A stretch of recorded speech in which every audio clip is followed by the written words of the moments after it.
لیلۃ القدر بنائی اور اسے 5 تاک راتوں میں چھپا کر بتا دیا، اور اس کا کرم بالائے کرم کہ نصف شعبان بنائی اور چھپائے بغیر بتا دی۔ وہ رات اس سے ذرا اونچے درجے کی تھی، اس سے ذرا اونچے درجے کی تھی، یہ اس سے دوسرے درجے کی رات تھی۔ اسے چھپائے بغیر رسول صلی اللہ علیہ وسلم کو حکم دیا، میرے محبوب امت کو بتا دو کہ سال بھر کے فیصلے اس رات ہوں گے۔ اب جتنا رونا ہے رو لو، جتنی عبادت کرنی ہے کر لو، جتنی تسبیح کرنی ہے کر لو، مجھے جتنا منانا ہے میں بیٹھا ہوں انتظار میں، آوازیں دے رہا ہوں۔ آج قلم میرا اگلے سال کے فیصلوں کو فائنلائز کرنے والا ہے، جو جتنا بڑھانا چاہتا ہے بڑھوا لے، گھٹانا چاہتا ہے گھٹوا لے۔ تو میرے محبوب صلی اللہ علیہ وسلم امت کو بتا دو، یہ رات ڈسکلوز کر دی۔ اگلی رات اونچے درجے کی تھی، اس کو پہلے تو پورے مہینے میں چھپا دیا۔ لیلۃ القدر کو شروع سے تو پورے مہینے میں چھپا دیا۔ حضور صلی اللہ علیہ وآلہ وسلم پورا مہینہ اعتکاف بیٹھے۔ آقا علیہ السلام نے امت کے لیے کتنی تکلیفیں اٹھائیں، سارا مہینہ اعتکاف بیٹھے، میں اس رات کو تلاش کروں اور امت کو بتا دوں۔ پھر حضور علیہ السلام نے عرض کیا، باری تعالیٰ میری امت کو تو 30 راتیں جاگنا بیٹھنا، 30 کے 30 دن بڑی تکلیف ہوگی، دن تھوڑے کم کر دے۔ پھر اشارہ ملا، چلو پہلے 10 دن گھٹا دیتا ہوں، 20 دنوں میں تلاش کر لیں، 20 راتوں میں۔ حضور صلی اللہ علیہ وسلم ایک اعتکاف پھر 20 دن بیٹھے۔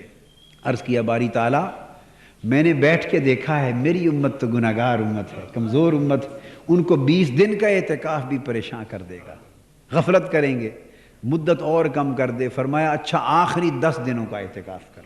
پھر حضور علیہ السلام آخری 10 دن اعتکاف بیٹھے، اس کو مسنون کر دیا، اور ساتھ عرض کیا، مولا اعتکاف تو 10 دن بٹھا مگر راتیں پوری کی پوری 10 نہ جگا۔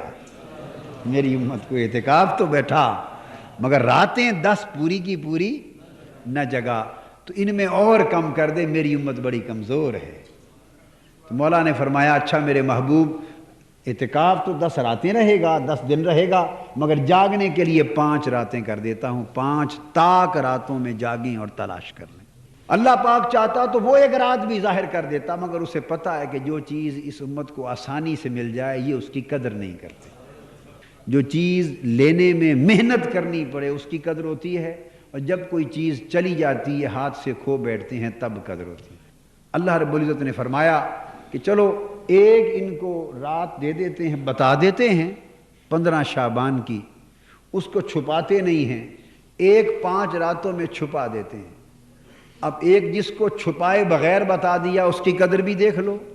15 شعبان میں لوگوں کا کتنا ذوق رہ گیا ہے، اور لیلۃ القدر کی تلاش میں کتنا ذوق رہ گیا ہے، زمین آسمان کا فرق ہے۔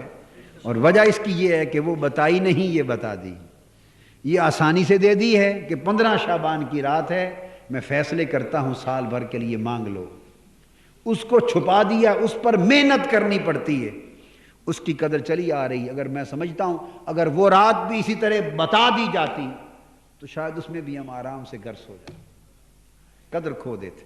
تو یہ رات اللہ رب العزت نے فرمایا اس لیے بتا دی تاکہ تم اس رات رو دھو لو، محنت کر لو، عبادت کر لو، تسبیح استغفار کر لو، اور اللہ سے رزق بڑھانے کی دعائیں مانگ لو، عمر بڑھانے کی دعائیں مانگ لو، بلاؤں اور آفتوں کے ٹلنے کی دعائیں مانگ لو، اور دنیا اور آخرت میں بخشش و مغفرت کی دعائیں مانگ لو، اور اپنی بدبختی اور شقاوت کو نیک بختی اور سعادت سے بدلے جانے کی دعائیں مانگ لو۔ یہ دعائیں جو اس رات مانگی جانی چاہیے۔ حضور صلی اللہ علیہ وسلم نے فرمایا حضرت معاذ بن جبل رضی اللہ تعالیٰ عنہ کی روایت سے کہ 5 راتیں ایسی ہیں جس نے وہ 5 راتیں جاگ کر محنت کر لی، اس نے جنت کے لیے اپنا راستہ صاف کر لیا۔ ان میں سے ایک رات لیلۃ النصف من شعبان، ایک رات شعبان کی 15ویں رات، ایک شعبان کی 15ویں رات۔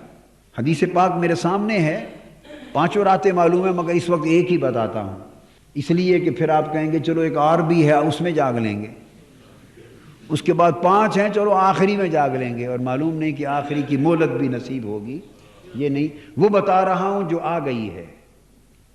یہ 15 شعبان کی رات، فرمایا جس نے اس رات کو زندہ کر لیا، جاگ کر گزار لیا، عبادت اور محنت سے گزار لیا، اس نے جنت کے لیے اپنا راستہ سیدھا کر لی۔ بلکہ آقا علیہ السلام نے فرمایا واجبت لہ الجنہ، اس کے لیے جنت واجب ہو گئی۔ 15 شعبان کی رات اور دیگر 4 راتیں جس نے زندہ کر لی اس کے لیے جنت واجب ہو گئی۔ مطلب اس کا یہ ہے جنت واجب ہونے کا کہ اس رات توبہ اور مغفرت کی قبولیت اتنی زیادہ ہے کہ اگر ان راتوں میں جاگ کر کوئی شخص کثرت کے ساتھ گریہ کر کے صدق اور اخلاص نیت کے ساتھ اللہ کے حضور اپنے سارے گناہوں کی توبہ کر لے اور طلب مغفرت کر لے اور آئندہ اصلاح کر لے، پچھلے گناہ اس کے سمندروں کی جاگ کی مانندی کیوں نہ تھے مٹا دیے جائیں گے اور جنت کا مستحق بنا دیا جائے گا۔ اگلا حساب پھر نیا کھل جائے گا۔ یعنی یہ راتیں اتنی قبولیت والی راتیں ہیں کہ کوئی شخص ان کا صحیح فائدہ اٹھا لے، صحیح فائدہ، اور اس سے توبہ کر کے آئندہ کی اصلاح لے لے تو اس کے لیے جنت واجب ہو جاتی۔ حضور صلی اللہ علیہ وآلہ وسلم نے فرمایا، اور یہ حضرت عبداللہ بن عمر رضی اللہ تعالیٰ عنہ سے دوسری روایت ہے، حضرت عبداللہ بن عمر رضی اللہ تعالیٰ عنہ سے مروی، آپ نے فرمایا کہ پھر فرمایا 5 راتیں ایسی ہیں، یہ عبداللہ بن عمر سے مروی، پہلی روایت حضرت معاذ بن جبل سے رضی اللہ تعالیٰ عنہ سے، ابن عمر رضی اللہ تعالیٰ عنہ سے روایت فرمایا 5 راتیں ایسی ہیں، 5 لیال لا یرد فیہن الدعاء، 5 راتیں ایسی ہیں ان میں دعا رد نہیں ہوتی، ان میں دعا رد نہیں ہوتی۔ ان 5 راتوں میں سے 2 راتیں بتا دیتا ہوں، 3 موقع پر عرض کروں گا۔ ایک جمعہ کی رات ہے، ہم نے اس کو کتنا آسان بنا دیا ہے، اللہ پاک نے ہر ہفتے بھی ایک رات دی ہے۔ یہ جمعرات کی شب بیداریاں، جمعرات کے اجتماع اولیاء کرام کے وقت سے بلکہ خود حضور صلی اللہ علیہ وسلم کے زمانے سے چلے آ رہے ہیں۔ حضرت عبداللہ بن عمر جیسے صحابہ کرام کا معمول تھا کہ جمعرات کو حلقہ ذکر قائم کرتے تھے، بخاری شریف میں جمعرات کو حلقات ذکر قائم کرتے، اور صحابہ کرام کے بعد تابعین، تبع تابعین کے زمانوں سے لے کے آج تک جمعرات کو اللہ کا ذکر، اذکار، عبادت، طاعت اور استغفار کے عمل 14 صدیوں سے چلے آ رہے ہیں۔ اب مادی زمانہ ہے، ہم نے جمعراتوں کو شادیوں کے ساتھ چونکہ متعلق کر دیا ہے، جو راتیں رونے کے لیے تھیں وہ گانے بجانے میں بدل گئیں۔ حضور صلی اللہ علیہ وسلم نے یہ رات اس لیے بتا دی تاکہ اس رات کو لوگ استعمال میں لائیں اور آئندہ سال کے جو فیصلے ہونے والے ہیں، آئندہ سال کے جو فیصلے ہونے والے ہیں ان کو نپٹا لیں۔ شب برات میں یہ جو پٹاخے وغیرہ کسی نے پوچھ لیا، اور آتش بازی حرام ہے، شب برات میں پٹاخے اور آتش بازی حرام ہے۔